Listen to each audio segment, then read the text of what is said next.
Alright, I'm going to talk to you about the Chaos Dwarf army that I'm going to make.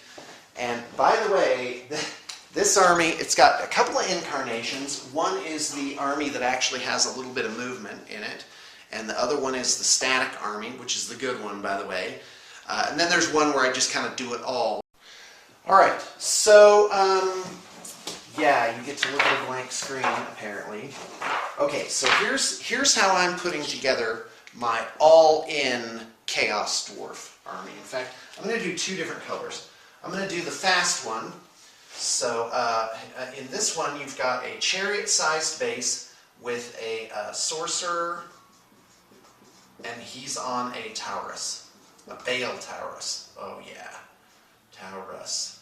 Okay, and that, by the way, is about 600 points.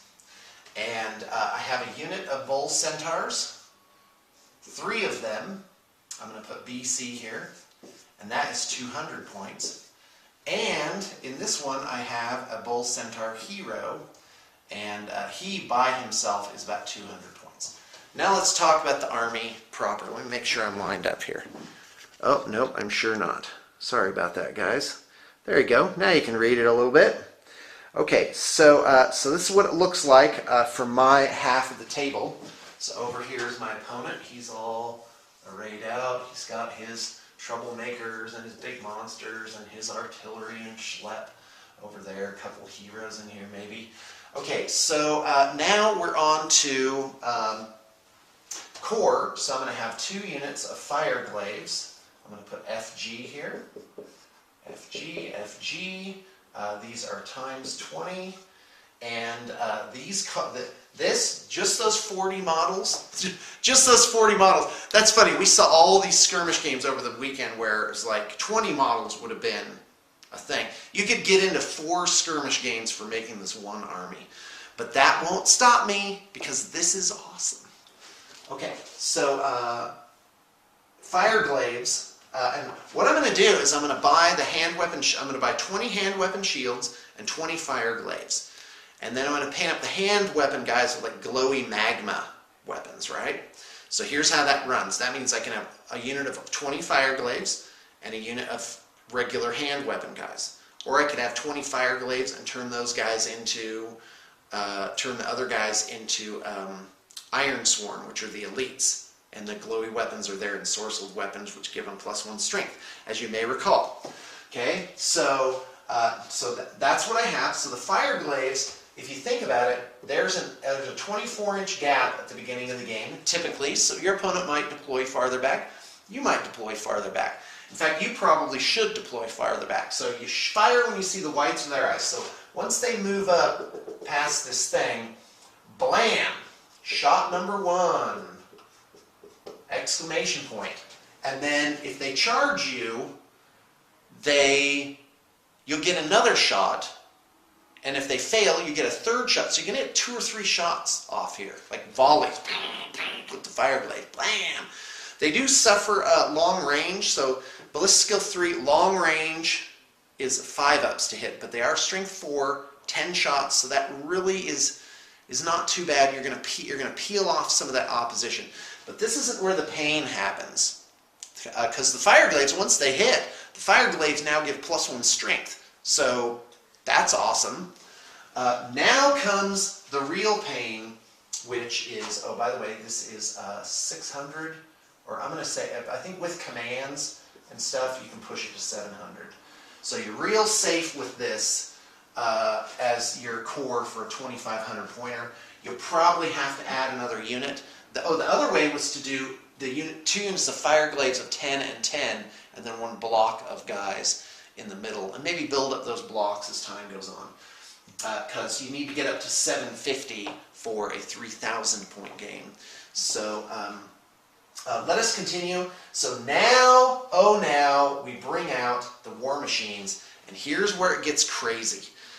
First off, let's talk about the Iron Demon engine. So what you can have with that is you have the Iron Demon engine. It's probably on a chariot base. It's like a train. It's like a train engine with cannons on the front, right? Or the skull picker thing, which is like wheels and rollers and giant hammers and picks and stuff that kind of go up and down. And it's a train, you can have train beds on it with war machines, with couplings, I think up to 2.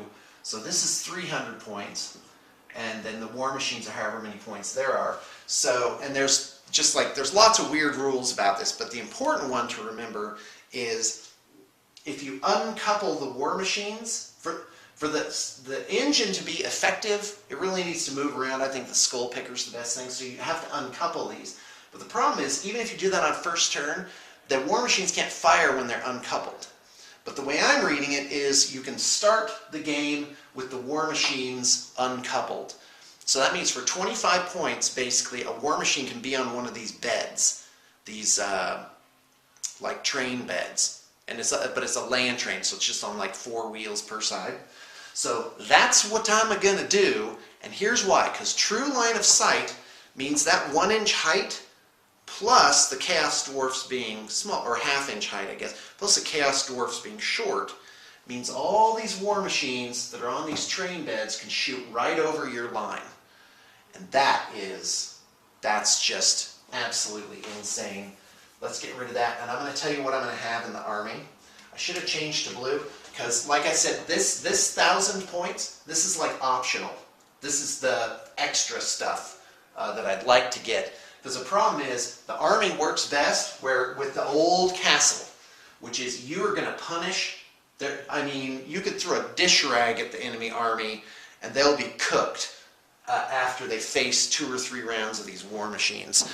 Because let me explain to you how is it that they work. So we're going to have 3 magma cannons, and I'm going to put MC on here. MC. They are about 150 points each, right? But here's how they shoot. Like a cannon, what you do is you nominate a point from 12 to 48 inches or whatever it is, and then you put the flame template on it, like that, with the narrow end touching the point that you chose. Then you move the flame template to determine the final landing spot of the shot. It's an artillery dice, so it's misfire, and then 2, 4, 6, 8, 10, 2 through 10. But the template is not 9 inches long. It's 8 or 9 inches. So the fact is, if you scale this right, you are going to land that template, probably hitting 10 to 20 guys, reliably. Oh, but Sean, the misfires. Yeah, that's right. If you have 3 of these going all game long, you're probably going to blow up at least 2 of them from misfires. Boom. Oh, by the way, the magma cannon is strength 5. Everything touched takes a strength 5 hit with multiple wounds, D3 wounds each. Yeah, the magma cannon is insane. So here's where the strategy comes in. Now you get the demon smiths in there. They're kind of like dwarven engineers, and they're level 1 wizards. So here's what you do. Get your line nice and tight. You get your demon smiths between your units. So like you put maybe 2 here and 2 here, right? And so Lore of Death, the signature spell is this life leech thing that goes 24 inches. So your engineers, they're shooting these spells through the cracks in your line. And what happens is, when the, I think it's called Leech Essence or something like that, when it hits, you roll a d6 and add your leadership, which is 9, and your opponent rolls a d6 and adds their leadership, average, say, 8. And whatever the difference is, they take that many wounds, no saves, they get their spirits, their souls sucked out. So on monsters that have like leadership 6, goodbye monsters, because you get several guys doing it. They're each level 1 wizards, right? I'm planning on taking 3 or 4 of them and putting them so that they have multiple coverage on all of these war machines. So like over here, you put a battery of death rockets, R, at 100 points each, 100, 100. Your magma cannons. All right, I'm back. Okay, so you get multiple coverage. Now, the chances are only 1 in 36 of a misfire, which means you have to roll a misfire and then a misfire. And they can each do it once. They can each provide a reroll to these war machines one time, but you can reroll how far this thing goes. So let's say it's your last magma cannon shooting, and neither of these guys have used their reroll. Well, let's say one has. one has a free one. Well, now if you don't roll a misfire, because that's their primary purpose is to prevent the misfire, now you can re-roll the distance. Yeah. So this is in just the 3 magma cannons. Is insane. It is. Let me just double check something. I want to know what the ranges are. Can you start punishing your opponent? Yeah. Oh yeah. It's 24-inch maximum.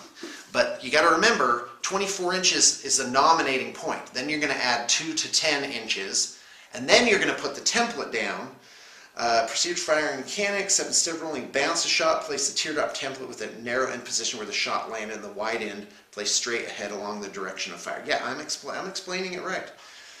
Oh, a misfire means the weapon does not fire. Oh, roll on the black powder misfire chart. So yeah, they don't get off easily on that. The Death Shrieker is basically like a stone thrower, except it has a little point. It has like a secondary shot and stuff like that. I can't really explain it, but it does have that. It does have that demolition rockets, which is if you roll a hit, and if you don't roll a hit, they still deviate. The rocket inflicts damage on a single model in which they land, rather than explode in the air. Not subject to special scatter rule. That's the secondary shot, so they do like a stone throw shot, and then something scatters off of that and hits other things. If the rocket fails to land directly on a model, then the shot is wasted. But it's 12 to 48 inches. It is strength 8, multiple wounds, D6. So a battery of 2 or 3 death rockets at 100 each can reliably take down any monster. It just makes my head spin how awesome that thing is. So I'm going to get at least I'm going to say 2 rockets. The magma cannons with the carriages, you're looking at more like 550. So you see how this adds up? And we're not even in the rare section yet. So let us continue. The Iron Demon War Engine is basically 300 points. And you have to have that to have the carriages. So I'm going to put that out here. But quite frankly, I think these would be okay without it. You could just intersperse them in better lanes of fire. Because the problem is this is 300 points. And as you can see, it is going the Iron D. Okay, so there's that. And this thing, it's like, well, what's it going to do? Is it going to, run off and just attack things at random? That's what you want to do. You just want to kind of hold back. Oh, I said 30 points. It's actually 300. You want to kind of hold back and just be like, turn 1, the punishment starts.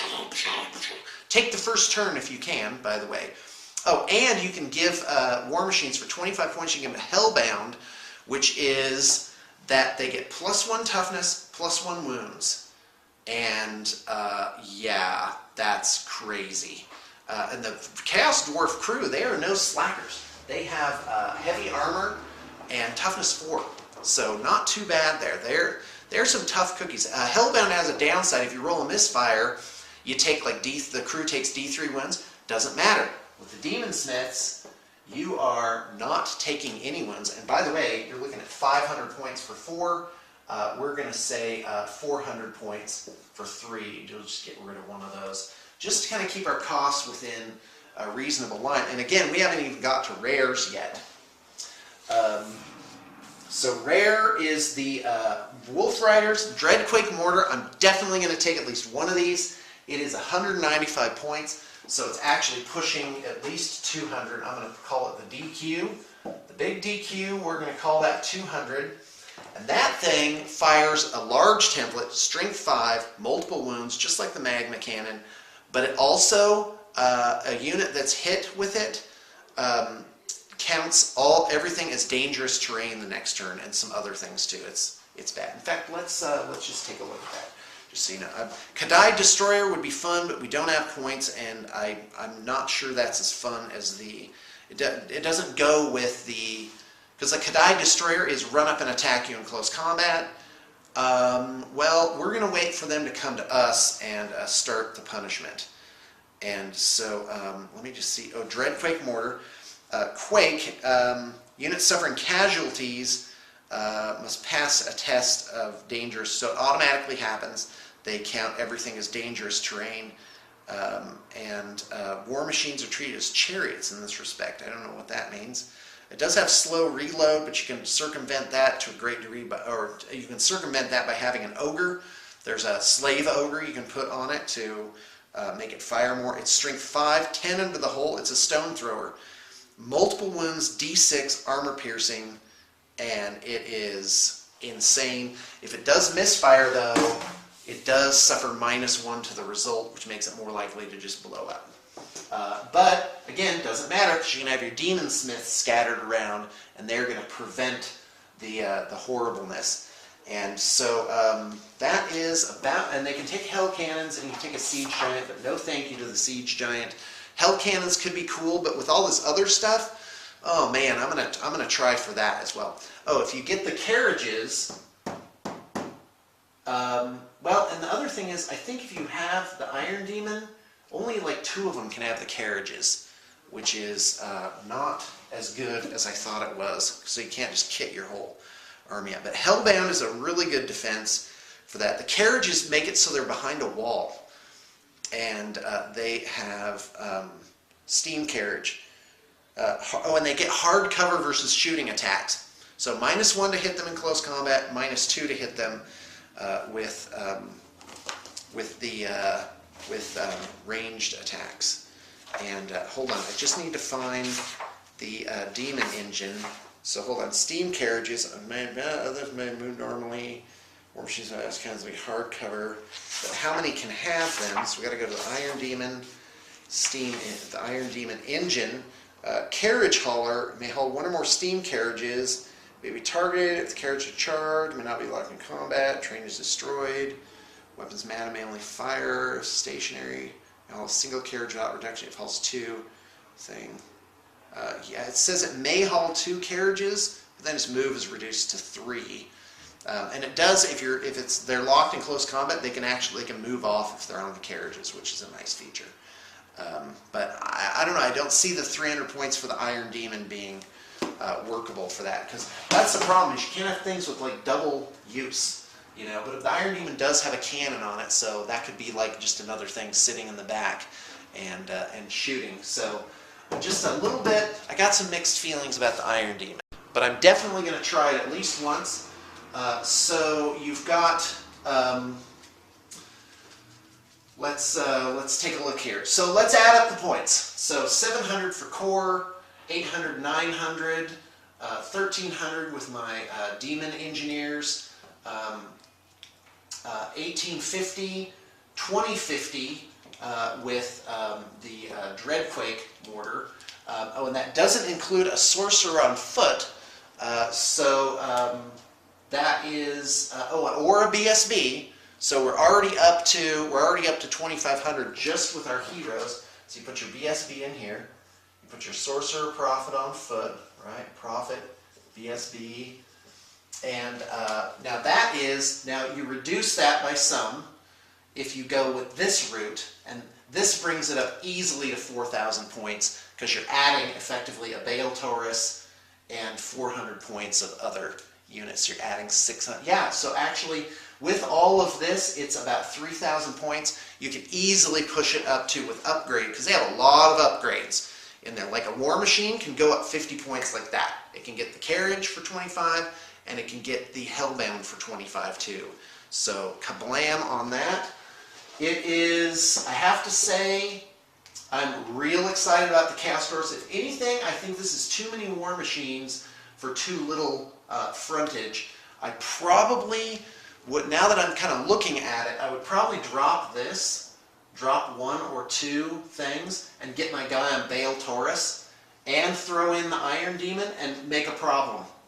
Like, there's all this going on, so you have to run forward.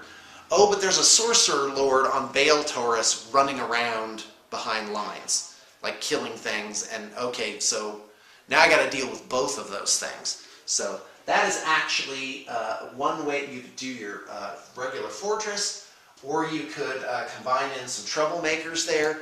The Bull Centaurs are nothing to sneeze at. So that's Chaos Dwarfs. If you're interested in a Chaos Dwarf army, let us know. We can certainly do one anytime. If you're going to do one soon, or you're interested in it, do let me. We don't really have a sheet for it. I'll come up with some flat prices for it. Like if you just want to, if you want to shadow my army, like, hey, make me one too, Sean. So that's Chaos Dwarfs. Hope you enjoyed, and you're better informed than ever.